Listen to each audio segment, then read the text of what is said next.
नमस्कार, स्वागत है आपका top line news Jharkhand Bihar में। मैं विकास कश्यप। आज हम पलामू पाटन क्षेत्र के कांके कला में मौजूद हैं और यहाँ पे कमलेश सिंह चेरो हैं जिनका अभी तक आवास नहीं मिला है और आज इनसे कुछ खास बातचीत करने वाले हैं और आइए जानते हैं इनसे। सबसे पहले आपका top line news Jharkhand Bihar में आपका बहुत बहुत स्वागत है। आपको भी बहुत बहुत धन्यवाद जो आप हमको समय दिए टॉप लाइन न्यूज में। मेरा नाम हुआ कमलेश सिंह चेरो। ऐसे हम भाकपा माले के सक्रिय कार्यकर्ता हैं और बराबर हम संघर्ष करते रहते हैं। और आपका क्या क्या समस्या है? समस्या यह है कि हमारे साथ तो कई लोगों की समस्या है। समय सेवक और वर्तमान मुखिया ये दोनों जो हैं सो हमको बोले कि आपका दो आवास आ गया है, आप जो हैं सो फोटो खिंचवा लीजिए और पूरे कागजात जमा कर दीजिए। हमने जो है सो आधार कार्ड यहाँ तक कि पूरा जो कागजात होता है आवास का, मैंने एग्रीमेंट फॉर्म पर साइन तक हमसे हस्ताक्षर भी करा लिया गया, हमारे और हमारे पिताजी से। इसके बाद जब हमको 17 अगस्त के पता चला कि नई सूची में हमारा नाम ही नहीं है, गांव के ही कोई व्यक्ति बताए, और जब हम सूची प्राप्त किए तो मेरा था ही नहीं। जैसा कि इनके ये जो अधिकारी थे उन लोग ने इनको बताया कि आपका दो आवास आ चुका है और मतलब आवास आया नहीं है, लेकिन इनको बता दिया गया, झूठ बोला गया कि आवास आपका आ गया है और इनसे पैसे, बहुत सारे पैसे इनसे लिए गए और इनका काम हुआ नहीं। तो फिर ये मतलब आइए जानते हैं इनका काम क्यों नहीं हुआ। और हमारा काम लगता है कि इसलिए हमको जो है सस्पेंस में या अथी में रखा गया कि ताकि हम अपने साथ साथ कई गरीबों का सवाल खड़ा करते रहते हैं और उनकी सामाजिक लड़ाई लड़ते हैं। इस चलते हमको लगा कि वर्तमान मुखिया और जो यहाँ के दबंग समय सेवक राजू रंजन तिवारी हैं, इसलिए नेट पर चढ़ाए ही नहीं, सिर्फ हमको डार्क में रखा गया कि आपका दो आवास है। मतलब इनको मतलब सस्पेंस में रखा गया कि आपका दो आवास है और इनका एक भी आवास अभी तक आया नहीं है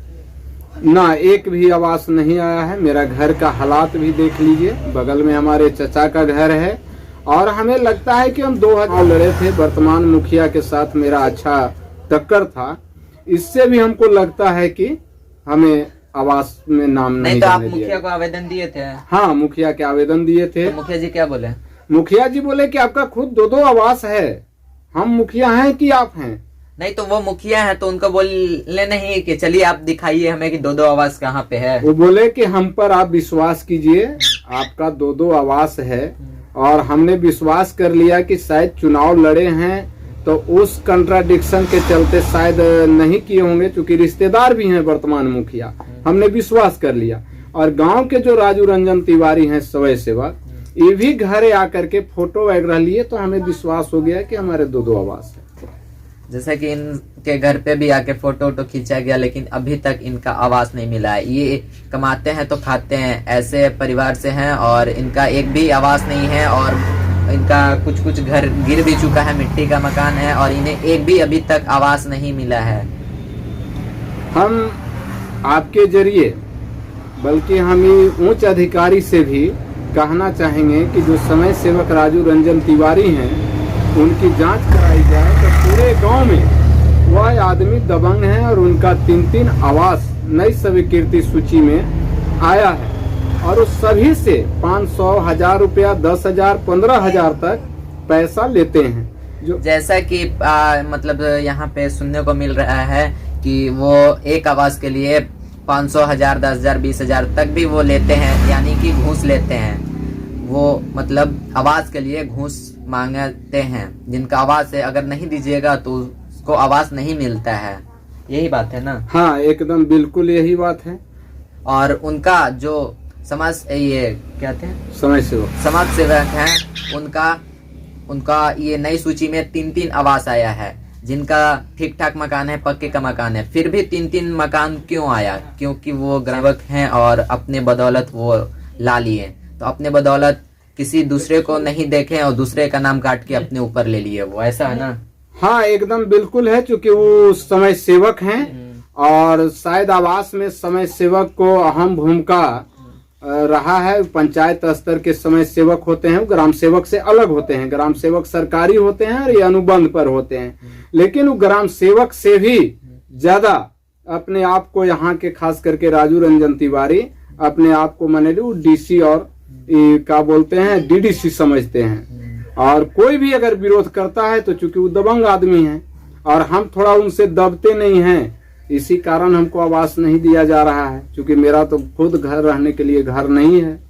जैसा कि अभी सरकार आपके द्वार कार्यक्रम चल रहा था, तो उसमें आप क्या एप्लीकेशन दिए? हाँ, हम आवेदन दिए हैं कि इसकी जांच कराया जाए और राजू रंजन तिवारी को यहाँ से हटाया जाए। और मुझे क्या, हमारे जैसे जो भी लोग वंचित हैं, भूमिहीन हैं, गरीब हैं, मजदूर हैं, किसान हैं, उनकी आवास मुहैया कराया जाए। तो उसमें जो भी अधिकारी थे वो क्या बोले? वो चूंकि सरकार आपके द्वार जो कार्यक्रम था वहाँ सिर्फ जो दे रहे थे वही सुन रहे थे। इतना भीड़ थी और हमको लगा कि शायद उस कार्यक्रम में ई श्रम कार्ड और कोरोना का वैक्सीन छोड़ा करके कोई काम सही रूप से नहीं हो रहा था। जैसा कि इनके द्वारा बताया जा रहा है कि मतलब अभी जो सरकार आपके द्वार कार्यक्रम चल रहा है, इसमें इन्होंने एप्लीकेशन दिया है और जांच की मांग की है। तो कुछ नहीं है, यदि अगर हमको अगर इस महीना दिसंबर तक अगर हमें आवास मुहैया नहीं कराया जाता है और समय सेवक राजू रंजन तिवारी पर अगर कार्रवाई नहीं की जाती है, जो विभागीय कार्रवाई है, यदि अगर उनको यहाँ तक हम बोलेंगे कि बर्खास्त अगर नहीं किया जाता है तो 1 जनवरी से हम लोग पूरे परिवार अनशन पर जाएंगे। जैसे कि इनसे बताया जा रहा है, इनसे पता चलता है कि अगर इनका आवास नहीं मिला या फिर जो अधिकारी है उस पर कार्रवाई नहीं हुआ तो ये जनवरी से अनशन पे बैठ जाएंगे। और ये अभी फिलहाल मुखिया चुनाव भी लड़ रहे हैं, तो मुखिया का चुनाव लड़ रहे हैं, उम्मीदवार हैं, तो आइए जानते हैं इनसे। हाँ, क्योंकि इस बार पिछले बार जो है हम मुखिया का अच्छा टक्कर दिए थे, जनता हमारे पक्ष में बहुत अच्छा थी। थोड़ा वोट के लिए हम लोग हार गए थे। और अभी हमारा कांके कला पंचायत महिला है तो हमारी बहू खड़ा हो रही हैं और अच्छा हम लोगों का मैंने इस पंचायत में रिश्ता है और इस बार संभवतः हम लोग चुनाव जीतेंगे। तो आपके पंचायत के सभी लोग, मतलब आपके पंचायत के जितने भी गांव हैं उनसे आपको समर्थन मिल रहा है? हाँ, एकदम बिल्कुल समर्थन मिल रहा है। क्योंकि हम लोग बराबर हक हकूक हक अधिकार के लिए लड़ते रहे हैं, इस चलते लोगों के बीच हम लोग हैं। तो इस कार्यक्रम में आपको टाइम देने के लिए बहुत बहुत धन्यवाद। आपको भी बहुत बहुत धन्यवाद जो आप हमको जगह दी।